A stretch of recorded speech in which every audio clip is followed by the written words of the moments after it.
All right, welcome back from the break. You're still watching Africa's Finest Breakfast Show, Global Morning on Global Television, and it's time for us to look at other issues as we look at the state of the nation, Nigeria. We'll be looking at very interesting talking points, one of them being the mooted petrol price hike, looking at as 1,200 naira is being mooted. We'll also be looking at EFCC activities. We'll be looking at the Nigerian Diaspora Commission, Ebike Dabiri's leading that commission. How well and how far has she gone? And on today's edition, like it's customary, we get the finest minds in the continent to help us look at very salient issues. Today is no different, as we've got Barrister Ugbo Moses, who is a legal practitioner and a current affairs analyst, who will be helping us look at this very interesting talking points via Zoom. Good morning, nice to have you join us. Can you hear me? Can you unmute your system so that we can hear you?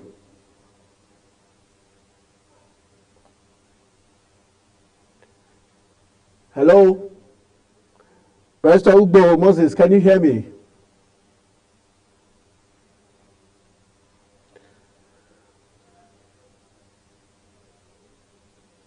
Barrister Moses, can you hear me?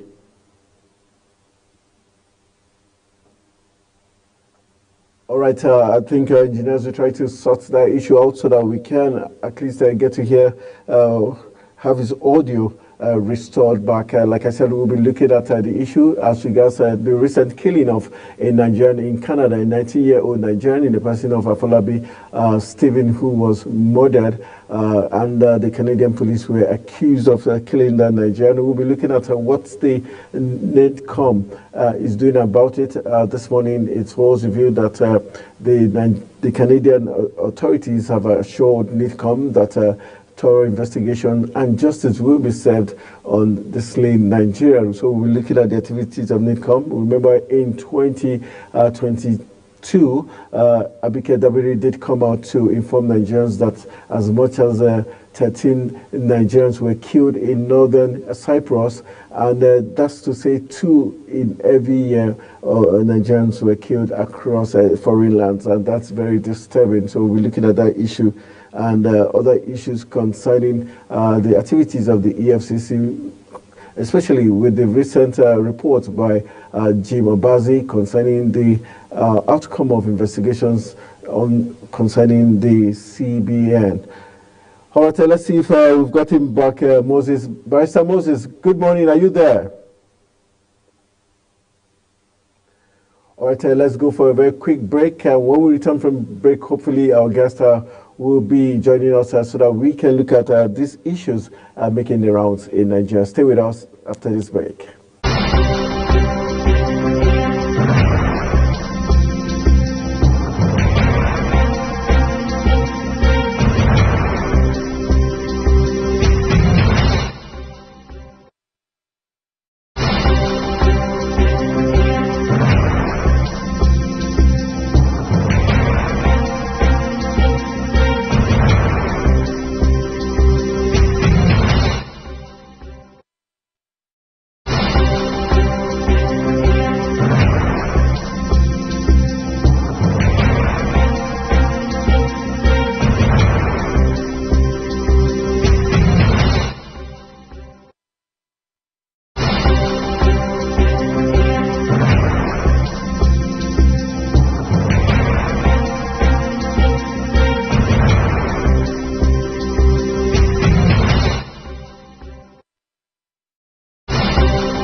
All right, welcome back. You're still watching Global Morning on Global Television, and we're still looking at silent issues making the rounds.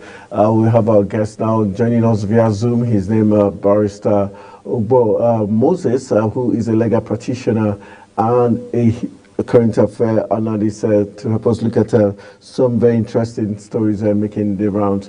Hello, good morning, Moses. Are you there?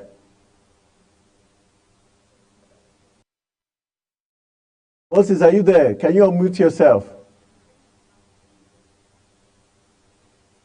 Moses, can you hear me?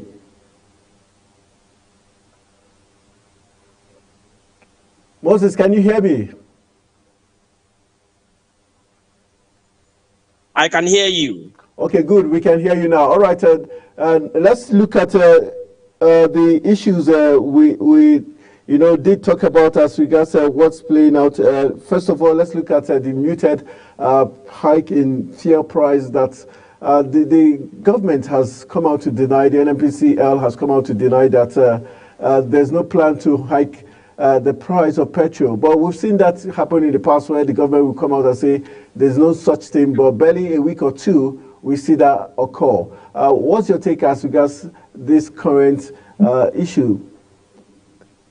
And the price, meeting 1,200 naira per liter. In fact, my take, so far so good, with what we are seeing on ground, we are meant to believe that the reason for this hike in price is that obviously the price of that essential commodity, being fuel and its components, is being deregulated. That means the market factors.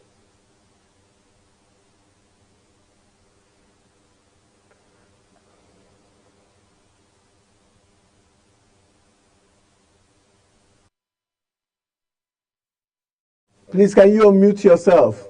I think can you unmute yourself? Hello? Please unmute yourself. Okay. Can you hear me? Can you hear me? Can you hear me, sir? Yeah, now we can hear you. Go ahead. Can you unmute yourself? You've muted yourself again. Good. The removal of subsidy is for the general interest, for the public.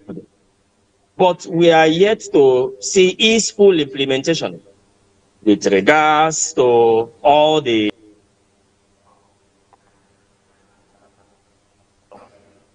I think we're having issues. I don't know what's happening, but you steadily unmute yourself. Can you try to unmute yourself again so that we can hear you?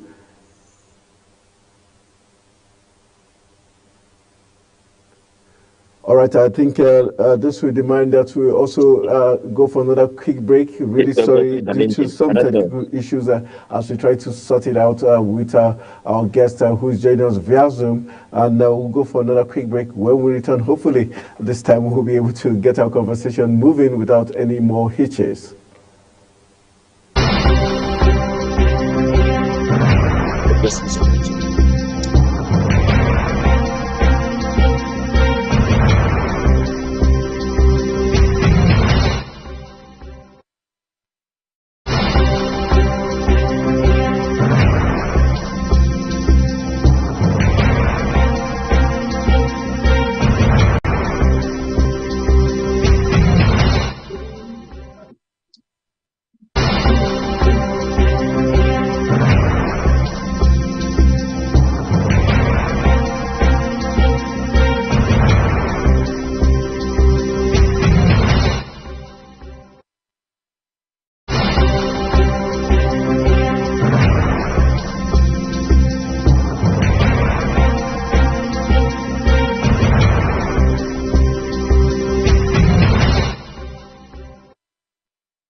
right, hopefully our issues, hitches, the technical issues as regards audio has been sorted out. Let's rejoin back to our guest in the person of Barrister Ugbo Moses, who is a legal practitioner and also a current affair analyst. All right, Moses, nice to have you join us back.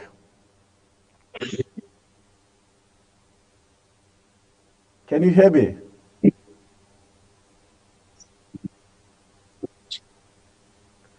Hello, Moses.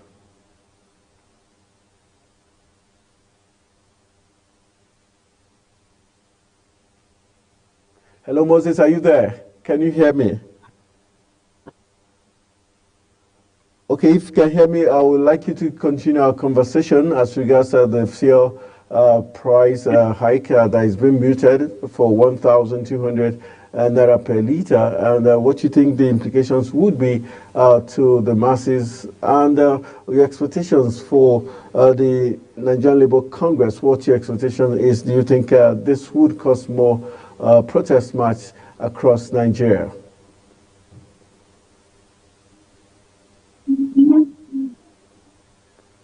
Hello, Moses, are you there? Yes, I'm here. Okay, so my question is, what's your expectation in terms of now, if this comes to reality, what do you think this is going to lead to if the fuel price actually hits 1,200 naira per liter? In fact, it will snowball into so many things that the government cannot control.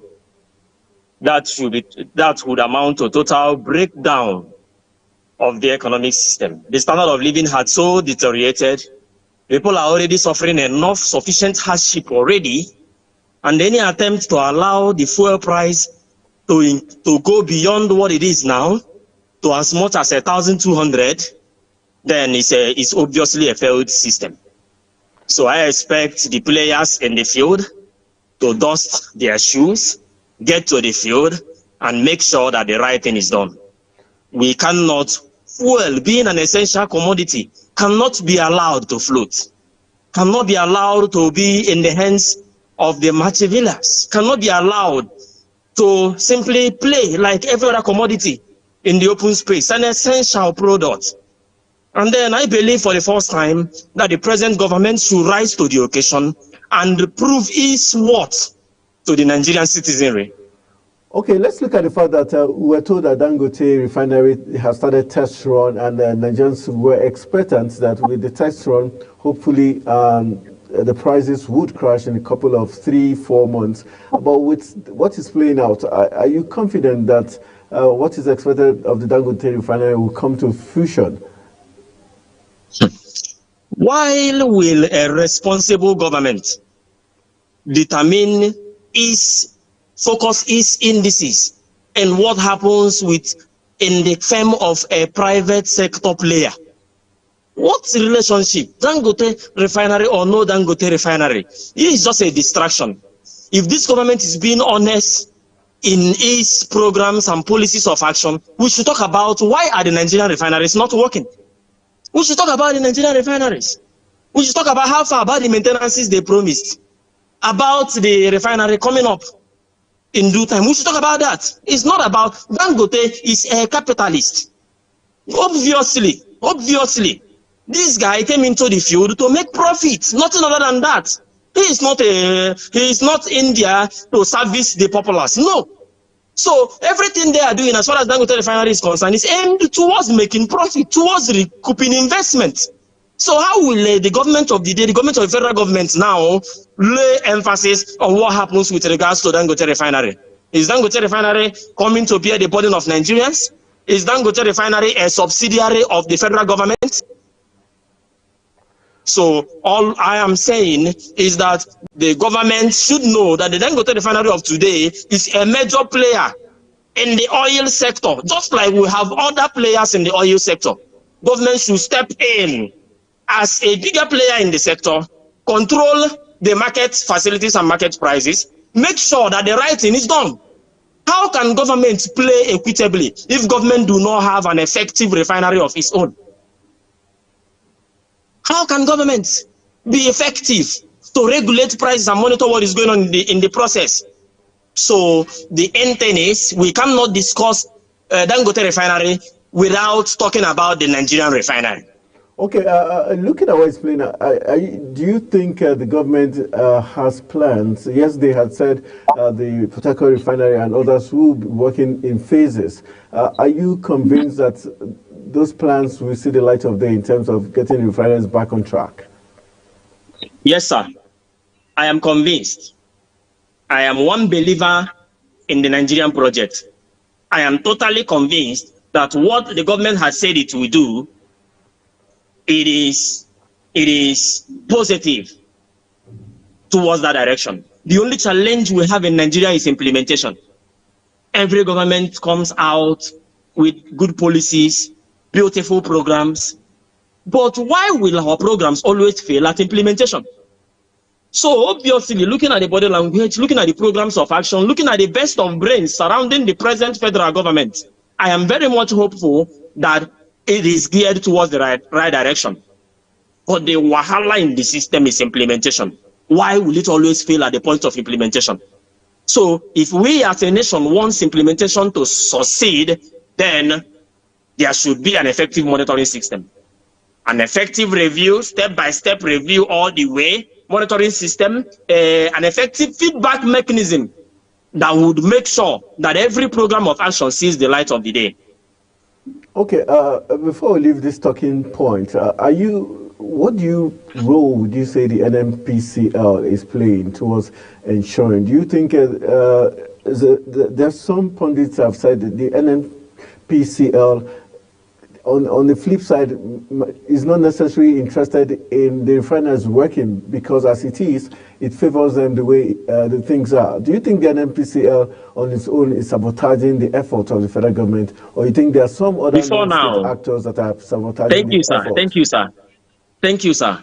Before now, I know there have been reports by subcommittees on disbanding the NNPC. NNPC should be unbundled. That cabal has done us more harm than good in this system. NNPC has overstayed its welcome. It is no longer valuable to the citizenry. That is my take on that. NNPC have not helped the system. The cabal, it is the more you look, the less you see. That is my take on that. Until an effective government steps in there and does things right, then it won't work. NNPC, in fact, it is a toothless bulldog. The program of action, when you look at what NNPC is set to do, you discover that it has derailed entirely from its objectives. It has not favored the citizenry. I don't know exactly who they are serving. They are not serving the Nigerians. So beyond unbundling them, it should be disbanded. That is my take on the NNPC. If the present government continues to do whatever it is doing today in pari passu with the NNPC, I can bet you it will not see the light of the day. NNPC has sabotaged Nigerians, had sabotaged the programs of action over time.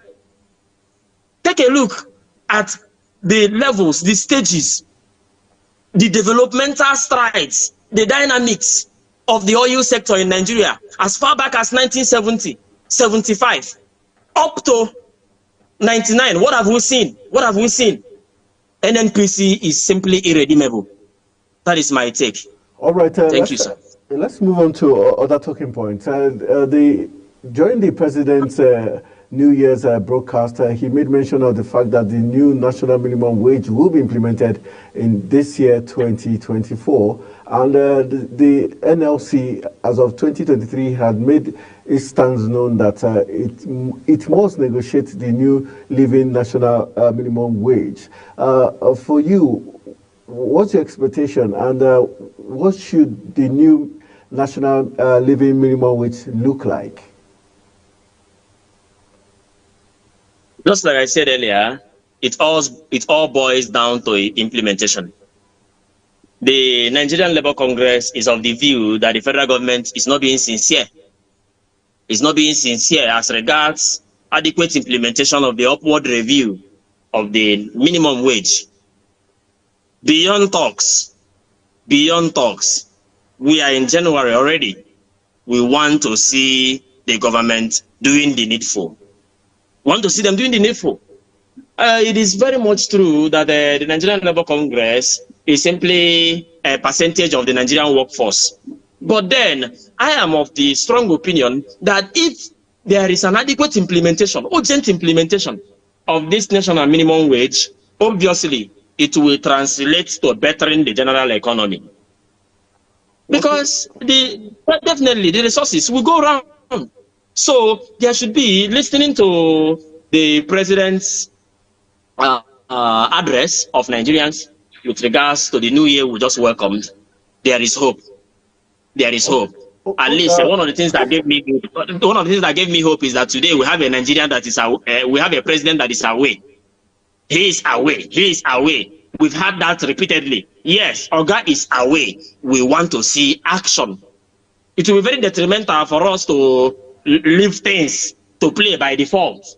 Let's not allow NNPC to down their work tools again, or take to the streets, or push the Nigerian population to the wall. Let's not allow that. There should be adequate implementation immediately, because the minimum wage Nigerians take today is way the least all over the world.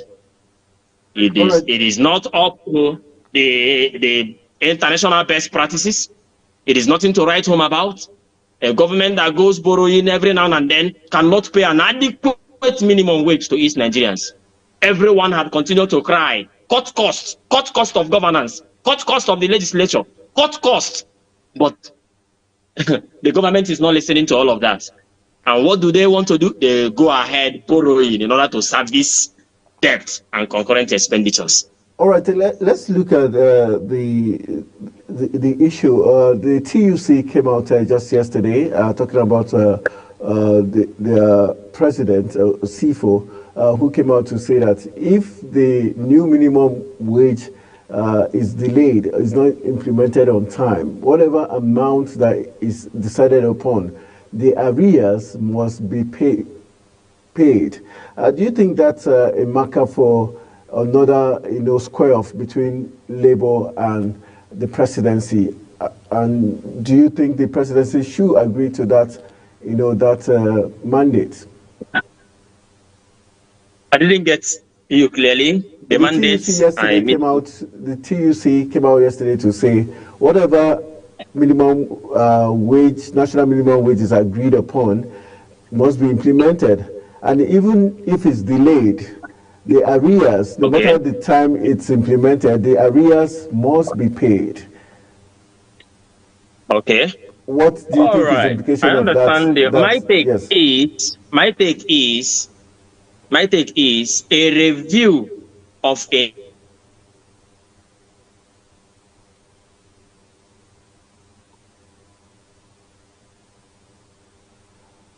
All right, I think he's having some hitches there as regards his response to that question, and hopefully he will be joining us back to give. Okay, are you back? Are you with me? Yes, we can hear you loud and clear. Okay. So I am saying that from day one, as at this stage, it is not late for government to do that. The NLC, the TUC, these are major sectors of the economy, and these are persons who will be affected by the minimum wage. They are the direct beneficiaries. So why would they not have a delegate? Why would they not have a member in the committee reviewing the minimum wage? I don't know if you are with me on that. Okay. So they should have one of them as a member of that committee looking at the minimum. It's not a question of you come up unilaterally. This is not a dictatorship. This is not a military government. This is not a fascist. You don't come up and just wave the beat stick over the people. I believe the right thing to do is, when that committee, as it is constituted, should have a member of these key players in the review board. Then at the end of the day, when these things are made open, all and sundry will play along and accept the outcome, not TUC, NLC waiting for whatever the outcome will be to decide whether they will accept it or not. And then at the end of the day, we are going forth, we are going back. We are running around circles. That is my take on that. All right. In terms of paying, the TC is saying arrears must be paid. Yes, arrears. If the government decides it's going to start in December, what it means is arrears from January to December should be paid. Is that a fair analysis from the NLC and TUC? Shouldn't it just start when it's supposed to start, rather than say because we have moved past January to December before it kick-started, you have to pay us from January to December? Wouldn't that cause a hitch? Can you hear me, Moses? No policy will be allowed to affect the past. We should talk about the present. We should move forward. The only thing the TUC, NLC should do at this point, there should be a benchmark. There should be time frame. Government should not just fold its hands and say, we are coming up with the minimum wage. We are reviewing. We are going to do this. And then everyone, we fold our hands and we're waiting for them. If it comes in November, fine. If it comes in December, fine. If it comes next year, fine. No, there should be a benchmark.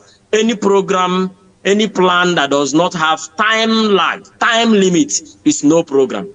There should be a time for this expectation. So trying to now bring it up and then you want to backdate it, because that's exactly what it means. You want to pay arrears. You want to effect this in the... No. It is not right. I know TUC is saying this because of the delay of government. I understand where they are coming from. But the solution is there should be an agreed timeline in which this should happen. All right, for the private sector, do you think the government and the NLC has been fair to those in the private sector in terms of speaking out for them, advocating for them to get also their own form of a minimum wage, especially those in the private sector? Not just the private sector, to Nigerians. NLC have not been fair to Nigerians. NLC is just a self-service institution. They are just serving themselves. Over time, I can remember clearly when the government of Goodluck Jonathan, as he then was the president, I can remember clearly when the price of fuel was increased. I can remember clearly what happened. NLC, TUC, everyone went to the street. Nigerians joined them. We were all in it together and all of that. Eventually, what happened?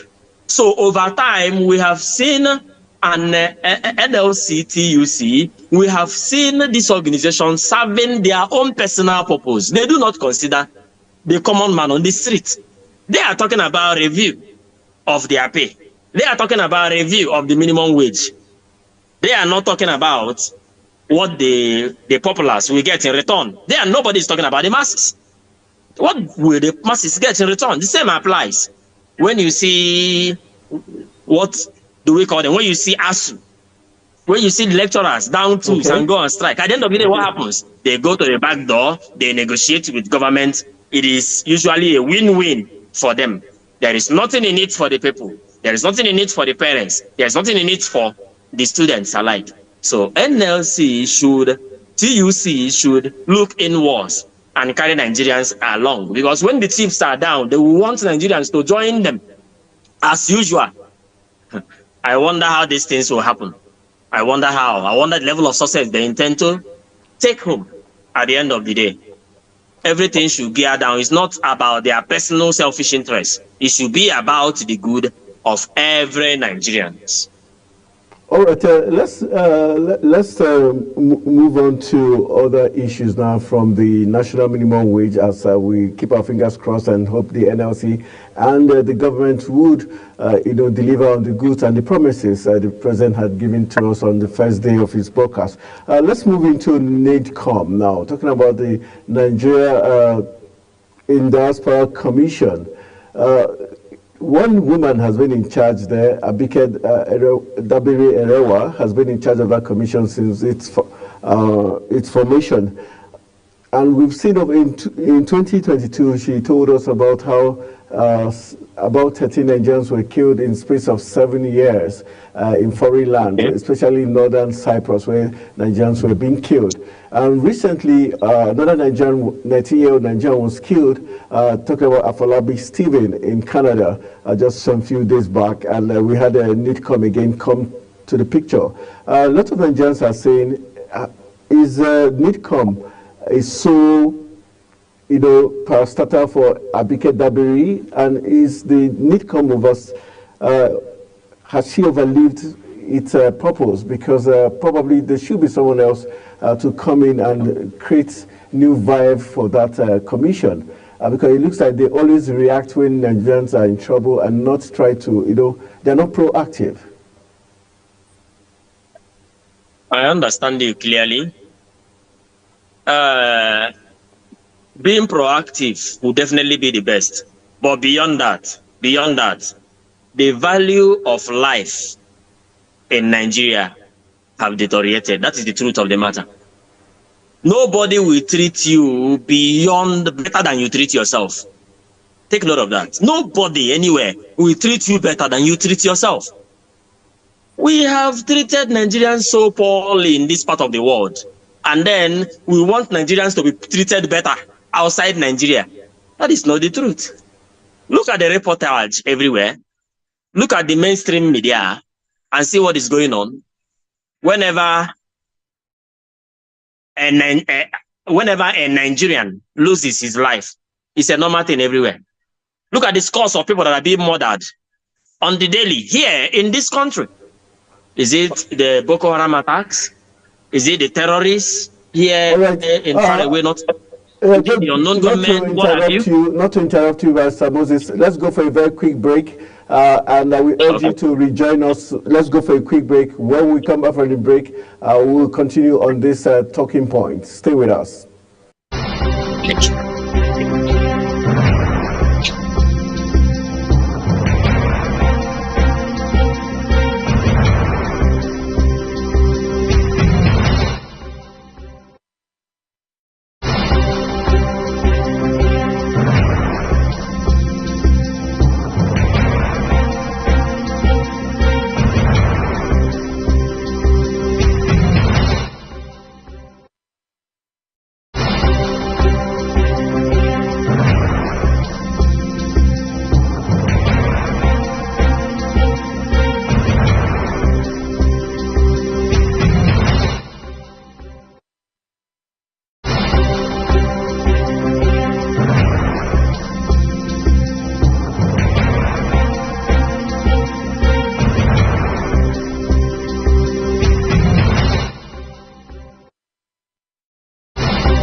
right, welcome back from the break. You're still watching Global Morning, and we're still discussing very pertinent issues. Right now, we're looking at NIDCOM, the activities of NIDCOM, and how well they've, delivered the goods and their mandate.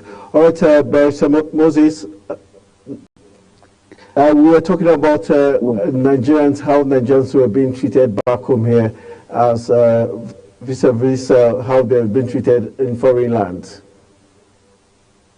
Yeah. All right, I am only saying. So you think that's the reason why we're not being treated fairly? But NIDCOM, they have a role to play. Do you think they're playing their role correctly? How would you score them? Yes.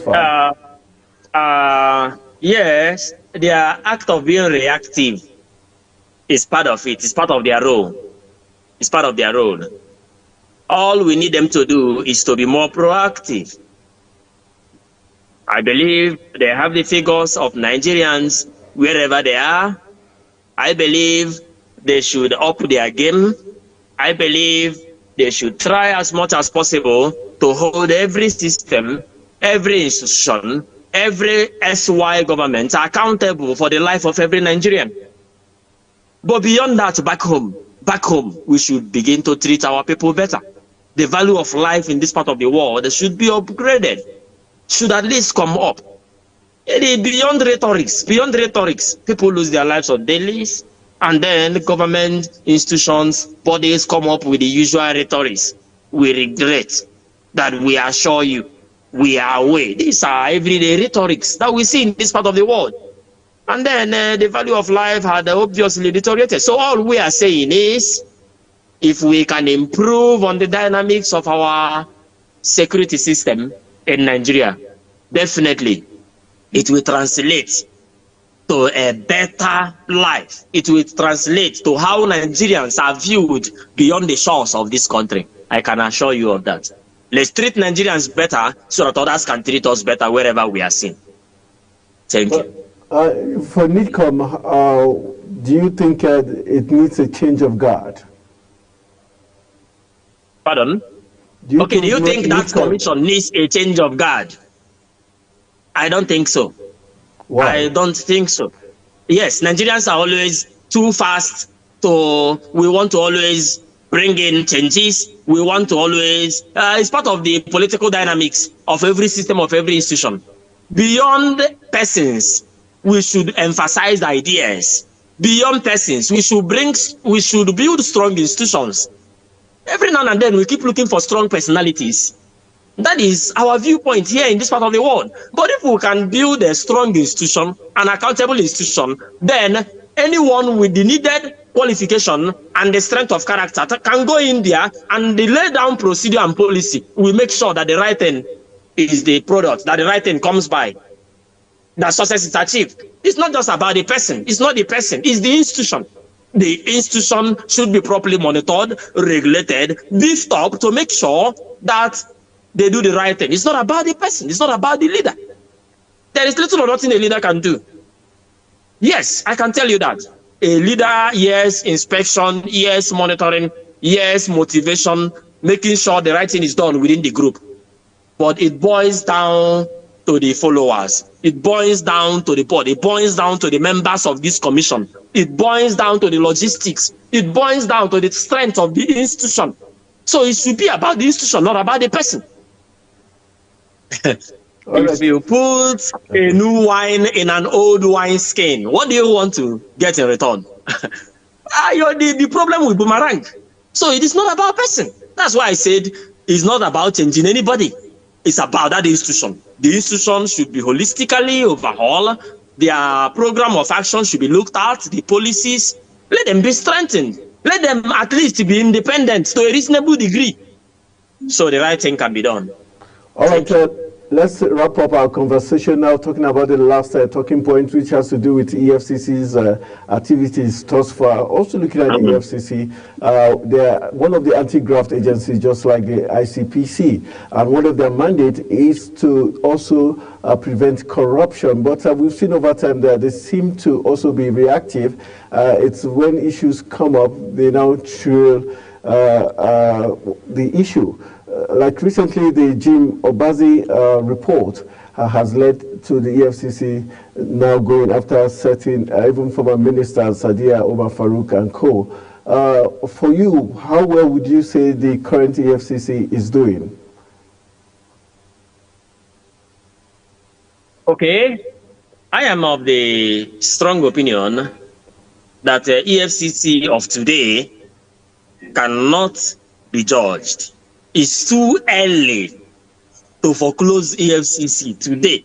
It's too early. And I cannot say the steps they are taking so far, they are reactive. I cannot say that. I cannot say that. Because when you talk about the nitty-gritty surrounding the Forex, and then being part of the elements that necessitated the arrest, necessitated the search, necessitated the action in public domain today.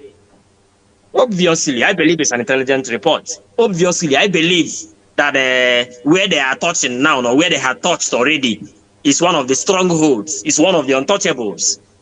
All we should do as Nigerians is to support EFCC. So at this point, I think they are in the right direction. Let them get it right. Let them get it right. We cannot be sub judice. No. Let them do the thorough investigation. Let this matter. We cannot continue to do this our usual media trial. No way. What they have done is beyond the knowledge of the average Nigerians. We are waiting to see the outcome. If it fails to translate to common good, then they have not done anything. If it fails to translate to common good, then Nigerians will simply conclude that this is a personal vendetta. This is just an orchestration. This is just trying to service the wills and caprices of one man or some persons out there. They are just a tool in someone's hands. That will be the conclusion of Nigerians. If it's the outcome that justifies every action. Of course, we always say, let the end justify the means. So if eventually the end is to better the life of Nigerians, public good, then what are you saying? So we are all waiting to see the outcome. Outside the commando actions, the commando activities, the search, the breaking in, all those ones they are action movies. We want to see the outcome. If the outcome do not translate to progress in Nigeria, if it does not translate to alleviating that menace, that hardship in the forest sector, if it does not translate to bettering, at least letting the Naira play actively in the international community, if it does not at least make our money more valuable than it is today, then there is nothing in it for Nigerians. Then and only then are we going to crucify the EFCC and write them off. So, but for now, step in the right direction. All we can say for now is eyes on the go. They should do the needful, and that is why they are there. All right, I want to say a big thank you to Barrister Ubo Moses for being our guest this morning on Global Television and giving us very deep analysis and views as regards all the issues we played up concerning the fuel muted petrol price hike, and also looking at NITCOM and the activities of the EFCC. I want to say thank you very much, Barrister Moses. Thank you for joining us this morning. Thank you very much, sir. I assure you that moving forward, it will get better. Sorry for the hitches we experienced when we started that came from my own end. I assure you that as time goes on, it will get better. All right, thank you. Thank you. All right, thank you very much. So that's how we're going to call it a wrap on this morning's program, talking about Global Money. I want to say a big thank you to Jumai Martin and the rest of the crew that ensured that this program came to you live and direct with minimal hitches. Also, thank you to Issa Liu Shata, who helped us look at the papers this morning on Global Morning. My name remains Anthony Momodu saying enjoy the rest of your day. Good morning, Nigeria.